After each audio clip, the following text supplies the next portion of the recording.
Hi viewers, నేను Sahasra. Welcome to our channel.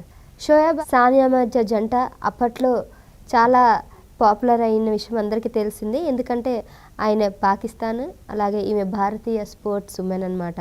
So Shoaib అంతకుముందు ఆయేష్ అనే అమ్మాయిని పెళ్లి చేసుకున్నారు, మొదటి వివాహం. అది విడాకులైన తర్వాత రెండోసారి సానియా మీర్జాని కూడా పెళ్లి చేసుకున్నప్పుడు బాగా వైరల్ అయింది. ఇప్పుడు ఆవిడకి కూడా విడాకులు ఇచ్చేసి ఇప్పుడు మూడోసారి పాకిస్తానీ యాక్ట్రెస్ అయిన సనా జావేద్ని పెళ్లి చేసుకోవడం జరిగింది. మరి సానియా మీర్జాకి ఎందుకు విడాకులు ఇవ్వడం జరిగింది, వాళ్ళ మధ్యన జరిగినటువంటి మనస్పర్ధలు ఏంటనే అంశం మీద ఇవాళ మనతో పాటు ఉన్నారు ప్రముఖ సీనియర్ జర్నలిస్ట్ హేమసుందర్ గారు. వారిని అడిగి తెలుసుకుందాం. నమస్తే అండి. నమస్తే అమ్మా.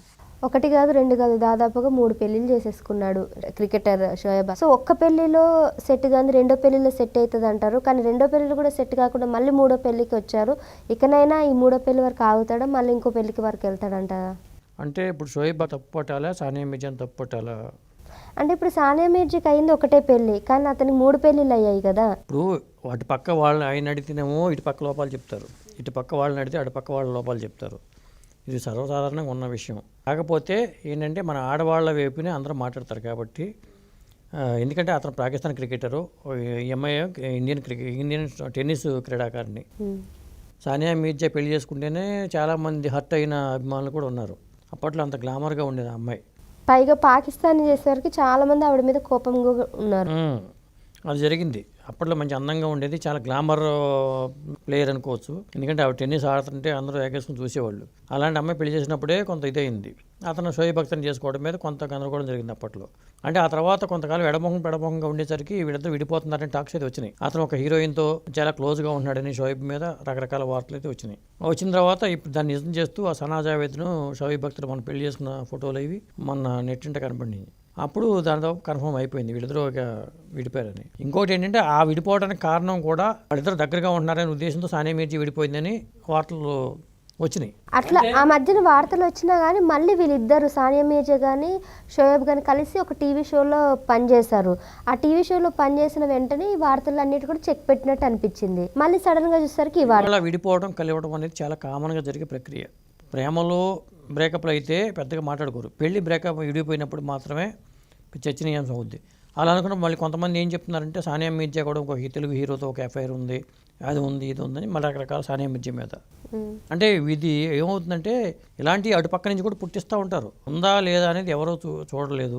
ఒక హీరోతో ఒక దేని మీద కనిపించినంత మాత్రాన ఎఫ్ఐఆర్ ఉందా అనుకోవడం కూడా పొరపాటే. ఇప్పుడు అందరూ క్లోజ్గా ఉంటున్నారు, ఎఫ్ఐఆర్ ఉందని అనుకుంటారా? అది ఎట్లా మనం ప్రూవ్ చేస్తాం? కరెక్ట్ కాదు. కాబట్టి ఈ అమ్మాయి మీద రకరకాల పుకార్లు ఉన్నాయి, అతని మీద రకరకాల పుకార్లు ఉన్నాయి. ఇవన్నీ జరుగుతూ ఉంటాయి సర్వసాధారణంగా. సినిమాలో కనిపించిన హీరో హీరోయిన్ల మీద కూడా రకరకాల పుకార్లు వస్తూ ఉంటాయి, అవి కామను.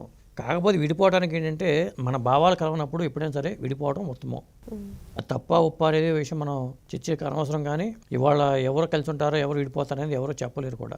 కాబట్టి విడిపోవడం అనేది కామన్. కాబట్టి ఆ విడిపోయినా మనం ఫీల్ అవ్వక్కర్లేదు, కలిసి ఉన్నా మనం ఫీల్ అవ్వక్కర్లేదు. ఆవిడ లైఫ్ ఆవిడ సొంతం, ఆయన లైఫ్ ఆయన సొంతం. ఇప్పుడు విడాకులు కోరుకున్నది సానియా మీర్జానా లేకపోతే షోయబ్? అది షోయబ్ ఫోన్ చేసి కనుక్కుంటే చెప్తాడేమో, కనుక్కోవాలి. లేదా సానియా మీర్జా ఫోన్ చేసి అడిగినా కానీ చెప్తుంది. అంటే చాలా మంది సానియా మీర్జానే బయటికి రావడానికి మొగ్గు చూపారు. అదే చెప్పేది. ఇలాంటి విషయాలు ఏమంటారంటే, నాకు అతను అమ్మాయితో ఎఫ్ఐఆర్ పెట్టుకున్నాడు, నాకు నచ్చలేదు, నేను బయటకు వచ్చేసాను అంటది అమ్మాయి. ఆ అమ్మాయి వెర్షన్ అలా ఉంటుంది. అతను ఏమంటాడంటే, లేదు సానియా మీర్జా పలానా వాళ్ళతో వీళ్ళతో తిరుగుతుంది, చట్టపట్టాలు తిరుగుతుంది, మొగుడనేవాడు ఉంటే పట్టించుకోవాలి కదా, ఆవిడ ఇంటూ లేకుండా ఎప్పుడు ఆవిడ వెళ్ళిపోతుంటే ఎలా అని అతను అంటాడు. ఈ వాళ్ళ వెర్షన్లు అట్లాగే ఉంటాయి రెండు. అయినా పాకిస్తాన్ వాళ్ళు చేసుకోవాలి, ఇండియా వాళ్ళు చేసుకోవాలి.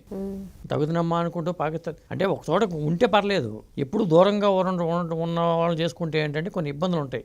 ఆవిడ ఇండియాకి వస్తేనేమో కొన్నాళ్ళ పాటు ఉండాలి, గ్యాప్ వచ్చేస్తుంది. ఇట్లా ఈ తేడాలు అయితే ఉంటాయి.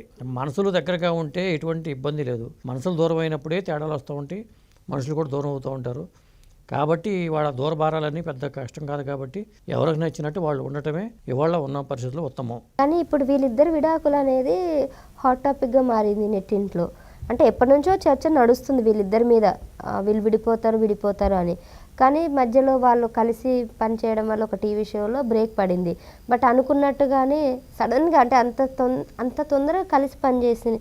మళ్ళీ ఇమ్మీడియట్గా ఈ అమ్మాయిని పెళ్లి చేసుకోవడం వెనక అంతరార్థం ఏంటి అనేది. అది హాట్ టాపిక్ అయినా స్వీట్ టాపిక్ అయినా ఏ టాపిక్ అయినా కానీ అది వాళ్ళ వ్యక్తిగత ఇష్టాల మీద ఆధారపడి ఉంటుంది. అంతేగాని ఇవాళ విడిపోయారు చేసుకున్నారంటే దీని వెనకాల ఎప్పటి నుంచో జరుగుతూ ఉంటుంది. ఇది ఇవాళకి ఇవాళ జరిగింది కాదు, ఇది ఎప్పటి నుంచో జరుగుతూ ఉంటుంది. ఇప్పుడు మొన్న ఆ మధ్యన ఏమన్నారు, అభిషేక్ బచ్చన్ ఐశ్వర్య విడిపోయారంట అని వచ్చినాయి. అవును, ఆ తర్వాత మళ్ళీ వాళ్ళిద్దరు కనిపించారు, మళ్ళీ కనిపించిన సందర్భాలు కొన్ని వచ్చినాయి, చూసారా మళ్ళీ లేరు అంటున్నారు. ఇట్లా వస్తానే ఉంటాయి. అది ఎప్పుడైనా సరే సెలబ్రిటీలుగా ఉన్నప్పుడు ఏంటంటే, ఇప్పుడు వ్యక్తిగతంగా మనం ఏంటంటే సెలబ్రిటీలు కానప్పుడు మన గురించి ఎవరు మాట్లాడరు. మనం ఎప్పుడైతే సెలబ్రిటీ హోదాకు వచ్చామో, వాళ్ళు పబ్లిక్ రంగంలోకి వచ్చామో అప్పుడు రకరకాల వార్తలు వస్తూ ఉంటాయి. అందులో భాగంగానే ఇది కూడా జరిగింది అనుకోవచ్చు. ఎగ్జాక్ట్లీ. సో నిజంగా సెలబ్రిటీ హోదాలో ఉన్నప్పుడు అందరి దృష్టి వారి మీద పడుతుంది కాబట్టి వారు విడిపోయిన కలిసిపోయిన ఈ రూమర్స్ అనేవి బాగా ఎక్కువ అవుతాయి. సో అందుకే అప్పట్లో వచ్చిన రూమర్స్ కాస్త ఇప్పుడు బలంగా చేకూర్చే విధంగా ఆయన పెళ్లి చేసుకోవడం, మూడో పెళ్లి, ఈవిడ విడాకులు తీసుకొని ఇక్కడికి రావడం అనేది కూడా ఇప్పుడు చర్చనీయాంశంగా మారింది.